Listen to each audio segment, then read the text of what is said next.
ఎప్పుడైనా ఆలోచించవా మామా, గవర్నమెంట్ ఇంకొంచెం మనీ ప్రింట్ చేసి అందరికిచ్చేస్తే పావర్టీ మొత్తం పోయిదిగా కదా. వినడానికి సూపర్ ప్లాన్లా ఉంటుంది.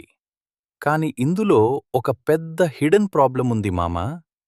ఒక ఊరిలో కేవలం 10 పిజ్జాస్ మాత్రమే ఉన్నాయనుకో. సాధారణంగా పీపుల్ దగ్గర తక్కువ మనీ ఉంటుంది. కాబట్టి ఒక పిజ్జా 100 రూపీస్ ఉంటుంది. ఇప్పుడు government tons of money print చేసి అందరికీ 1,00,000 రూపీస్ ఇచ్చిందనుకో. అప్పుడే అందరూ పిజ్జా కొనాలని వస్తారు. కానీ ఇంకా అక్కడ 10 పిజ్జాలు మాత్రమే ఉన్నాయి. అప్పుడు షాప్ ఓనర్ ఏం చేస్తాడు మామా? ప్రైస్ పెంచేస్తాడు. 100 రూపీస్ పిజ్జా 500 అవుతుంది. తర్వాత 1000 అవుతుంది. ఇది పిజ్జాకి మాత్రమే కాదు మామా.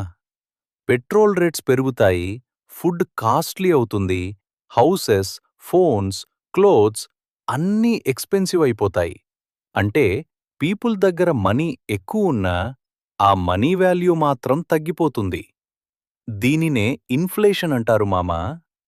ఇంకా గవర్నమెంట్ మరింత మనీ ప్రింట్ చేస్తూ పోతే ప్రైసెస్ ఇంకా పెరుగుతూనే ఉంటాయి.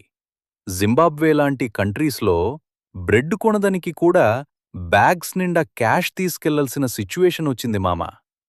ఇమాజిన్ చెయ్యి. నార్మల్ ఫుడ్ కొనడానికి పీపుల్ సూట్ కేసెస్‌లో మనీ క్యారీ చేస్తున్నే. అందుకే మనీ ప్రింట్ చేయడం వల్ల పావర్టీ పోదు మామా.